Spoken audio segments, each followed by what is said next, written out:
জীবন আছে, মৃত্যুর স্বাদ আমাদের সকলকেই গ্রহণ করতে হবে। এই দিকটি আমরা সকলেই কাজে যে যে দলই করি, যে মতাদর্শ গ্রহণ করি, আমাদেরকে মৃত্যুর কথা সবসময় স্মরণ রাখতে হবে। হাদিস আল্লাহ তাআলা কোরআন কারীম বলছেন, প্রত্যেক প্রাণীকেই মৃত্যুর স্বাদ গ্রহণ করতে হবে। কিয়ামতের ময়দানে দুনিয়াতে যে ভালো কাজ করবে তার ফল সে পাবে, যে মন্দ কাজ করবে সে ভালো সে তার মন্দ ফল পাবে। সফলকামকে যাকে জাহান্নাম থেকে স্থায়ীভাবে মুক্ত করে জান্নাতে প্রবেশ করানো হলো, সেই মূলত সফল পাবে।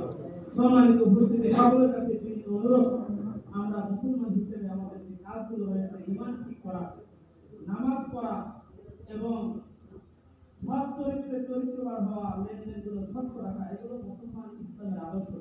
আল্লাহ তাআলা আমাদের এই দুনিয়া থেকে যে যে কাজই করি আখিরাতের খেয়াল, আখিরাতের স্মরণ রেখে বাকি জীবন চলার তৌফিক দান করুন। মরহুমা রূহের মাগফিরাতের জন্য সময় একেবারে কম।